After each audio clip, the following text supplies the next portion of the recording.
بسم اللہ الرحمن الرحیم۔ السلام علیکم ورحمۃ اللہ وبرکاتہ۔ بغداد کے ایک بزرگ ابو عامر رحمۃ اللہ علیہ اپنا واقعہ بیان کرتے ہیں کہ ایک بار میرے گھر کی دیوار اچانک گر گئی۔ مجھے بڑی پریشانی لاحق ہوئی اور اسے دوبارہ بنوانے کے لیے کسی مزدور کی تلاش میں گھر سے نکلا اور چوراہے پر جا پہنچا۔ وہاں مختلف مزدوروں کو دیکھا جو کام کے انتظار میں بیٹھے تھے۔ ان میں ایک نوجوان بھی تھا جو سب سے الگ تھلگ کھڑا تھا۔ اس کے ایک ہاتھ میں تھیلا اور دوسرے ہاتھ میں تیشا تھا۔ میں نے اس نوجوان سے پوچھا، کیا تم مزدوری کرو گے؟ نوجوان نے جواب دیا، ہاں۔ میں نے کہا، گارے کا کام کرنا ہے۔ نوجوان کہنے لگا، ٹھیک ہے، لیکن میری 3 شرطیں ہیں۔ اگر تمہیں منظور ہوں تو میں کام کرنے کے لیے تیار ہوں۔ پہلی شرط یہ ہے کہ تم میری مزدوری پوری ادا کرو گے۔ دوسری شرط یہ ہے کہ مجھ سے میری طاقت اور صحت کے مطابق کام لوگے۔ اور تیسری شرط یہ ہے کہ نماز کے وقت مجھے نماز ادا کرنے سے نہیں روکو گے۔ میں نے یہ تینوں شرطیں قبول کر لی اور اسے ساتھ لے کر گھر آ گیا۔ میں نے اسے کام کا بتایا اور کسی ضروری کام سے باہر چلا گیا۔ جب میں شام کے وقت واپس آیا تو دیکھا کہ اس نے عام مزدوروں سے دوگنا کام کیا تھا۔ میں نے بخوشی اس کی اجرت ادا کی اور وہ چلا گیا۔ دوسرے دن میں اس نوجوان کی تلاش میں دوبارہ اس چوراہے پر گیا، لیکن وہ مجھے نظر نہیں آیا۔ میں نے دوسرے مزدوروں سے اس کے بارے میں دریافت کیا تو انہوں نے بتایا کہ وہ ہفتے میں صرف 1 دن مزدوری کرتا ہے، باقی دن اللہ تعالیٰ کی عبادت میں گزارتا ہے۔ یہ سن کر میں سمجھ گیا کہ وہ عام مزدور نہیں بلکہ کوئی خاص آدمی ہے۔ میں نے ان سے ان کا پتہ معلوم کیا اور اس جگہ جا پہنچا۔ وہ نوجوان زمین پر لیٹا ہوا تھا اور اسے سخت بخار تھا۔ میں نے اس سے کہا، میرے بھائی، تو یہاں اجنبی ہے، تنہا ہے اور پھر بیمار بھی ہے۔ اگر پسند کرو تو میرے ساتھ میرے گھر چلو اور مجھے اپنی خدمت کا موقع دو۔ اس نے انکار کر دیا، لیکن میرے مسلسل اصرار پر مان گیا، لیکن ایک شرط رکھی کہ وہ مجھ سے کھانے کی کوئی شے نہیں لے گا۔ میں نے اس کی یہ شرط منظور کر لی اور اسے اپنے گھر لے آیا۔ وہ 3 دن میرے گھر قیام پذیر رہا، لیکن اس نے نہ تو کسی چیز کا مطالبہ کیا اور نہ ہی کوئی چیز لے کر کھائی۔ چوتھے روز اس کے بخار میں شدت آ گئی تو اس نے مجھے اپنے پاس بلایا اور کہنے لگا، میرے بھائی، لگتا ہے کہ اب میرا آخری وقت قریب آ گیا ہے، لہٰذا جب میں مر جاؤں تو میری اس وصیت پر عمل کرنا کہ جب میری روح جسم سے نکل جائے تو میرے گلے میں رسی ڈالنا اور گھسیٹتے ہوئے باہر لے جانا اور اپنے گھر کے ارد گرد چکر لگوانا اور یہ صدا لگانا کہ لوگوں، دیکھ لو، اپنے رب تعالیٰ کی نافرمانی کرنے والوں کا یہ حشر ہوتا ہے۔ شاید اس طرح میرا رب عزوجل مجھے معاف کر دے۔ جب تم مجھے غسل دے چکو تو مجھے انہی کپڑوں میں دفن کر دینا۔ پھر بغداد میں خلیفہ ہارون رشید کے پاس جانا اور یہ قرآن مجید اور انگوٹھی انہیں دینا اور میرا یہ پیغام بھی دینا کہ اللہ عزوجل سے ڈرو، کہیں ایسا نہ ہو کہ غفلت اور نشے کی حالت میں موت آ جائے اور بعد میں پچھتانا پڑے، لیکن پھر اس سے کچھ حاصل نہ ہوگا۔ وہ نوجوان مجھے یہ وصیت کرنے کے بعد انتقال کر گیا۔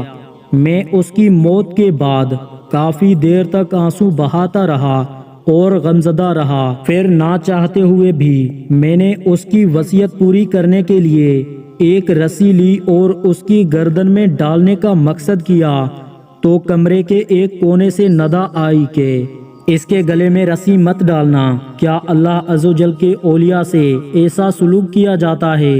یہ آواز سن کر میرے بدن پر کپ کپی طاری ہو گئی۔ یہ سننے کے بعد میں نے اس کے پاؤں کو بوسہ دیا اور اس کے کفن دفن کا انتظام کرنے چلا گیا۔ اس کی تدفین سے فارغ ہونے کے بعد میں اس کا قرآن پاک اور انگوٹھی لے کر خلیفہ کے محل کی جانب روانہ ہو گیا۔ وہاں جا کر میں نے اس نوجوان کا واقعہ ایک کاغذ پر لکھا اور محل کے داروغہ سے اس سلسلے میں بات کرنا چاہی تو اس نے مجھے جھڑک دیا اور اندر جانے کی اجازت دینے کے بجائے اپنے پاس بٹھا لیا۔ آخر کار خلیفہ نے مجھے اپنے دربار میں طلب کیا اور کہنے لگا، کیا میں اتنا ظالم ہوں کہ مجھ سے براہ راست بات کرنے کے بجائے رقیے کا سہارا لیا؟ میں نے عرض کی، اللہ تعالیٰ آپ کا اقبال بلند کرے، میں کسی ظلم کی فریاد لے کر نہیں آیا بلکہ ایک پیغام لے کر حاضر ہوا ہوں۔ خلیفہ نے اس پیغام کے بارے میں دریافت کیا تو میں نے وہ قرآن مجید اور انگوٹھی نکال کر اس کے سامنے رکھ دی۔ خلیفہ نے ان چیزوں کو دیکھتے ہی کہا، یہ چیزیں تمہیں کس نے دی؟ میں نے عرض کی، ایک گارا بنانے والے مزدور نے۔ خلیفہ نے ان الفاظ کو 3 بار دہرایا، گارا بنانے والا، گارا بنانے والا، گارا بنانے والا، اور رو پڑا۔ کافی دیر رونے کے بعد مجھ سے پوچھا۔ میں نے جواب دیا، وہ مزدور فوت ہو چکا ہے۔ یہ سن کر خلیفہ بے ہوش ہو کر گر گیا اور عصر تک بے ہوش رہا۔ میں اس دوران حیران و پریشان وہیں موجود رہا۔ پھر جب خلیفہ کو کچھ افاقہ ہوا تو مجھ سے دریافت کیا کہ اس کی وفات کے وقت تم اس کے پاس تھے؟ میں نے اس بات میں سر ہلا دیا تو کہنے لگا، اس نے تجھے کوئی وصیت بھی کی تھی؟ میں نے اسے نوجوان کی وصیت بتائی اور وہ پیغام بھی دیا جو اس نوجوان نے خلیفہ کے لیے چھوڑا تھا۔ جب خلیفہ نے یہ ساری باتیں سنی تو مزید غمگین ہو گیا اور اپنے سر سے عمامہ اتار دیا، اپنے کپڑے چاک کر ڈالے اور کہنے لگا، اے مجھے نصیحت کرنے والے، اے میرے زاہد و پارساں، اے میرے شفیق۔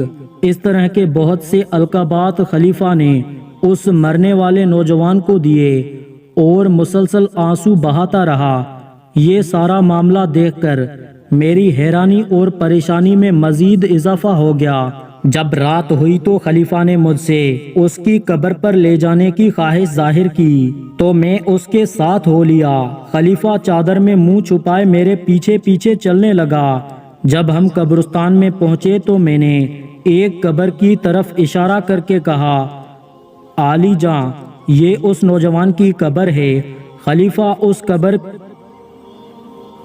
اس قبر سے لپٹ کر رونے لگا۔ پھر کچھ دیر رونے کے بعد اس کی قبر کے سرہانے کھڑا ہو گیا اور مجھ سے کہنے لگا، یہ نوجوان میرا بیٹا تھا، میری آنکھوں کی ٹھنڈک اور میرے جگر کا ٹکڑا تھا۔